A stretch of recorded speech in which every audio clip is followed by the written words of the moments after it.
माता अनुसुईया ने कह दिया कि देवियों, अब पति आपके हैं तो मैं रोकूंगी नहीं, लेकिन कोई बात नहीं। माता अनुसुईया भी आरती की थाली लेकर आ गई। अनुसुईया माता ने भी परीक्षा ही लिया देवियों का। कहती है कोई बात नहीं, मेरे तो 3 बच्चे थे, अब आज 3 बहुएं भी आ रही हैं। महाराज आरती उतारी, बोले तीनों देवियां आ गई, तीनों बहुएं आ गई, अब मुझको कुछ नहीं चाहिए, मैं निहाल हो गई। तीनों देवियां हाथ जोड़कर माता अनुसुईया के सामने खड़ी बोली, मैया एक काम करो, मुझको मेरा पति दे दो, पति लौटा दो। अब महाराज माता अनुसुईया ने कहा देवियों, अब देखो ये जब तक बड़े थे तब तक तो ठीक था, अब ये छोटे हो गए, मैं पहचान नहीं पा रही हूं कौन किसका है। एक काम करो, अपना अपना पति पहचान। तीनों देवियां दौड़ी दौड़ी गई। माता पार्वती जी ने तो ब्रह्मा जी को गोद में उठा लिया। माता सरस्वती जी ने विष्णु भगवान को गोद में उठा लिया, और माता लक्ष्मी जी ने शिव जी को गोद में उठा लिया। माता अनुसुईया ने कहा यही आपके पति हैं? बोले हाँ यही मेरे पति हैं। बोले ढंग से पहचान लेना, कहीं कोई कमी ना। बोले नहीं नहीं, हम तो पहचान रहे हैं, हम तो पतिव्रता स्त्रियां हैं, अपने पति को पहचानते हैं। बोले ठीक है। माता अनुसुईया से बोली कि अब एक काम करो, इनको बड़ा कर दो। माता अनुसुईया ने वही जल अभिमंत्रित करके तीनों देवताओं पर छोड़ा। महाराज पार्वती मैया के पास तो ब्रह्मा जी, पार्वती मैया लज्जित, सरस्वती मैया की गोद में विष्णु भगवान, लक्ष्मी मैया की गोद में देवादिदेव महादेव, तीनों देवियां लज्जित हो गई। माता अनुसुईया के श्री चरणों में लिपट गई, बोली मां आपसे बड़ी पतिव्रता और कोई नहीं है। क्योंकि कहते हैं ना, जो पतिव्रता स्त्रियां होती हैं वो पराये पति के स्पर्श से बचना चाहिए। और आज तीनों देवियां अलग अलग देवताओं के पास, सारा पतिव्रत का घमंड उतर गया। तीनों देवियां हाथ जोड़कर कह रही हैं कि मां एक काम करो, मुझको आप पतिव्रता स्त्रियों के धर्म का ज्ञान बताओ। इस संसार में पतिव्रता स्त्रियां किस प्रकार की होती हैं? माता अनुसुईया ने 4 प्रकार की पतिव्रताओं का वर्णन किया। इस संसार में 4 प्रकार की पतिव्रता स्त्री होती है, उत्तम, मध्यम, नीच और लघु।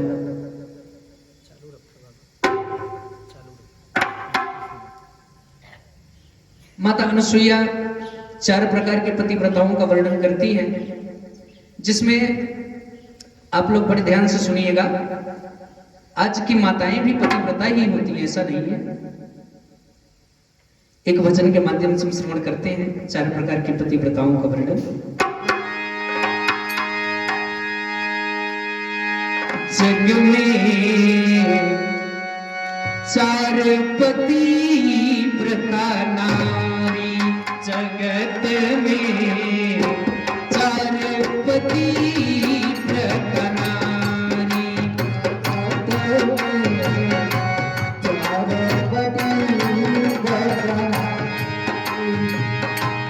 4 पतिव्रता नारी हो भाई, 4 पतिव्रता नारी, जगत में 4 पतिव्रता नारी, जगत में 4 पतिव्रता नारी। एक पतिव्रता ऐसे होवे, 100 पैर पसारी।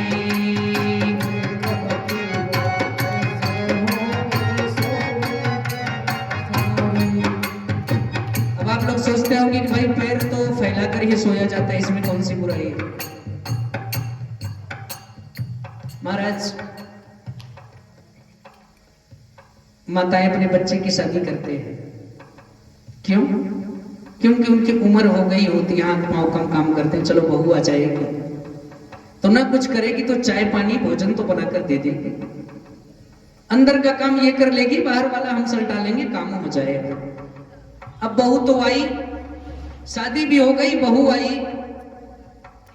बहू की आदत सुबह 8 बजे उठने की। बहू पियर से आई ससुराल, सो रही है, सोकर उठी 8 बजे। अब सासू माँ तो सुबह 4 बजे से ही उठ के लग गई कि अब बहू उठेगी, अब चाय आएगी, अब चाय आएगी, अब चाय आएगी। 8 बज गए।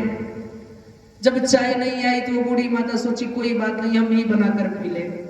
अब उस मैया ने चाय बनाया, खुद पिया, तब भी बहू नहीं उठी, तो सोची कोई बात नहीं कि 2 चाय बेटी बहू को भी दे आई। अब जाकर बहू को जगाती है कि उठो, लो चाय आ गई। अब बहू उठी, चाय पी। अब मां तो लाई है अपने सुख के लिए, और अगर पति ने गलती से कह दिया कि भाई चाय पानी तो बना लिया कर, मां को क्यों परेशान करती है, तो मां ने उसने कयामत कर दी। तुम्हारी मां है, जाओ तुम ही बनाओ। एक पति व्रत ऐसे हो में 100 पैर पसारी,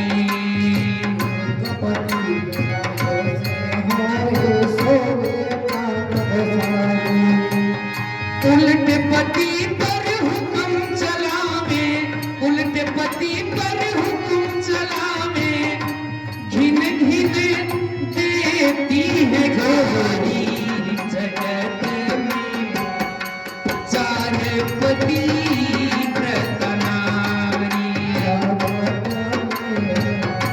4 पति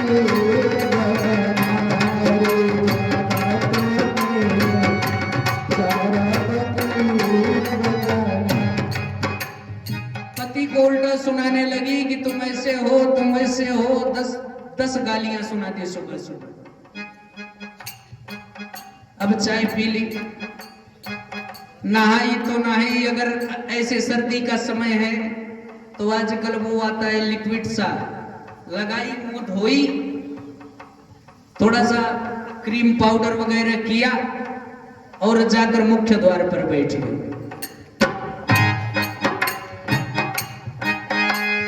तुझे कर श्रृंगार द्वार पे चहुदिसी रही निहारी।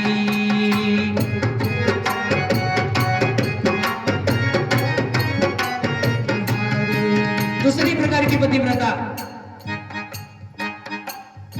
तुझे कर श्रृंगार द्वार पे चहुदिसी रही निहारी।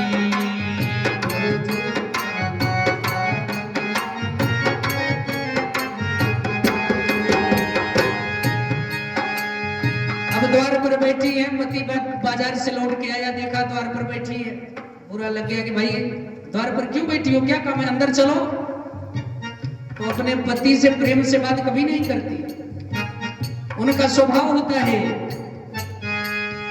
अपने पति से टपट के बोले, अपने पति से टपट के बोले, और गैर से रखती है यारी जगत में, 4 पति व्रत नारी।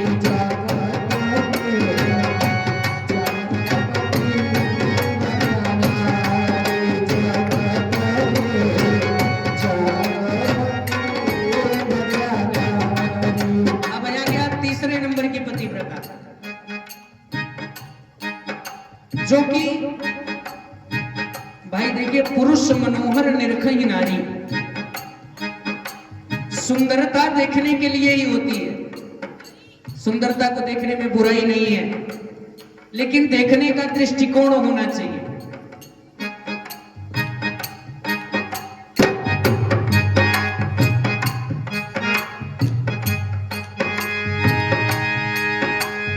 तीजे सकल जगत को समझे पिता बंधु महतारी।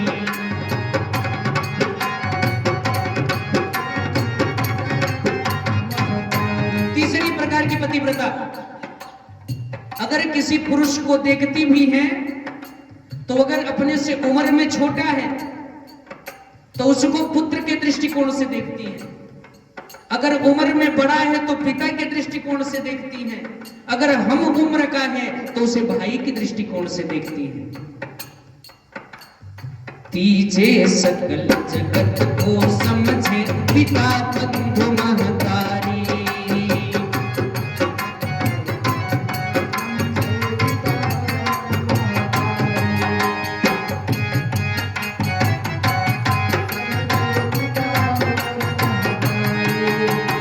प्रेम करे बस एक पति से, प्रेम करे बस एक पति से, दोनों कुल उजियारी। जगत में चार पति व्रतनारी।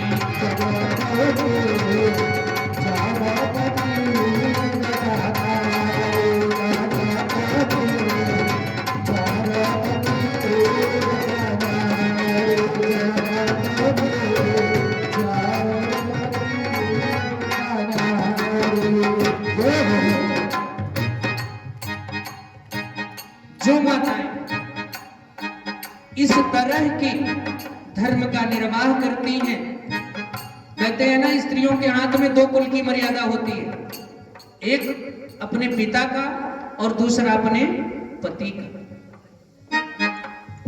सबसे उत्तम वर्ग की पतिव्रता किस प्रकार की होती है? चौथी माने पति परमेश्वर, लूला लंगड़ा कोढ़ी।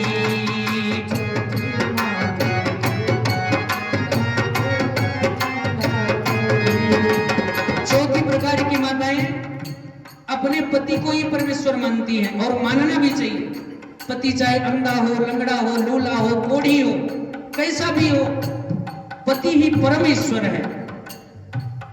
परमेश्वर का मतलब परम धन ईश्वर बराबर परमेश्वर।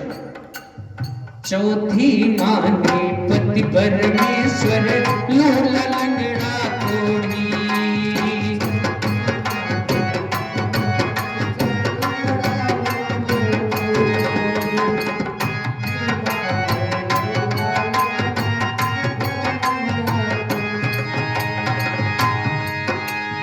ईश्वर समझ करे पति सेवा, ईश्वर समझ करे पति सेवा, कहते हैं सागर बिचारी। जगत में चार पति व्रतनारी। जगत में चार पति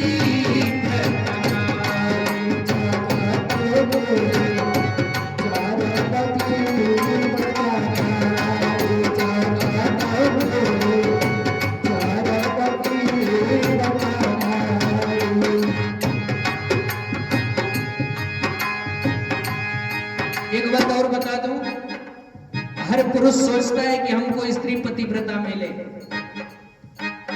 लेकिन पत्नी को पथभ्रष्ट करने में सबसे बड़ा हाथ पति का ही होता है।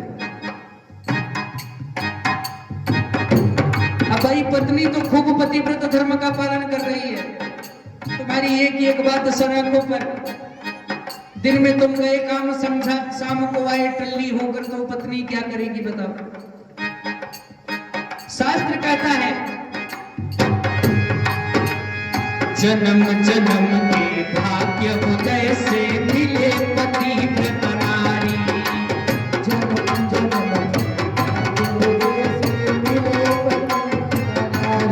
जब कई जन्मों का पुण्य उदय होता है ना, तब एक पतिव्रता स्त्री, सुलक्षणा स्त्री मिलती है। जन्म जन्म के भाग्य उदय से मिले पति व्रत नारी। जन्म जन्म के भाग्य उदय से मिले पति नारी। कहीं फड़ी जो लिखा विधाता, कहीं फड़ी जो लिखा विधाता, केहू ना में धन्यहार। जगत में चार पति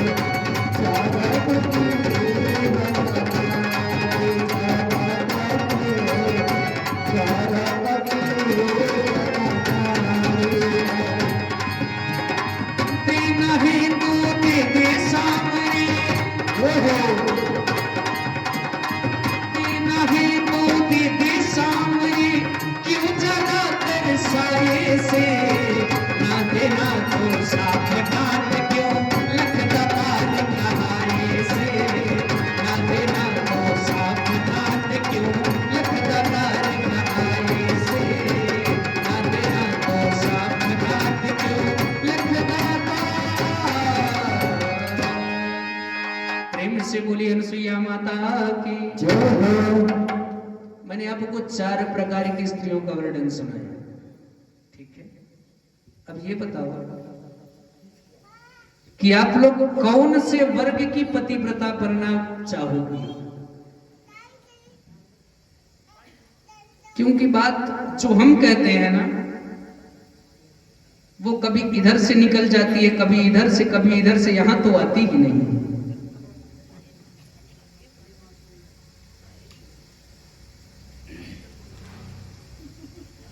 कथा सुनने तो सभी आते हैं, लेकिन उस पर मनन नहीं करते। और जिस दिन मनन करना प्रारंभ कर दोगे, बता दो, कथा का सार वही है। इन 7 दिन की कथाओं में अगर शास्त्र के अनुसार एक माता एक भी बात अगर मान लेती है, तो मेरी कथा करने का उद्देश्य पूर्ण हो जाएगा।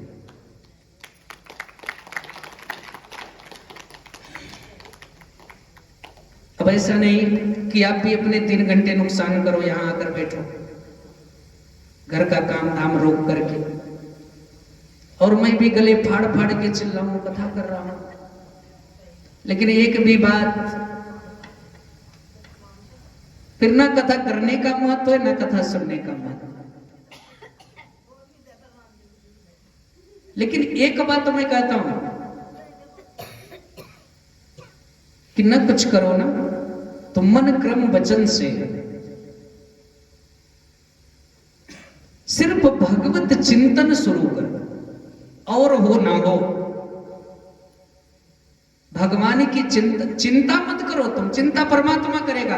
भगवान कहते हैं कि चिंता तुम मत करो, चिंता मैं करूंगा, तुम सिर्फ चिंतन करो।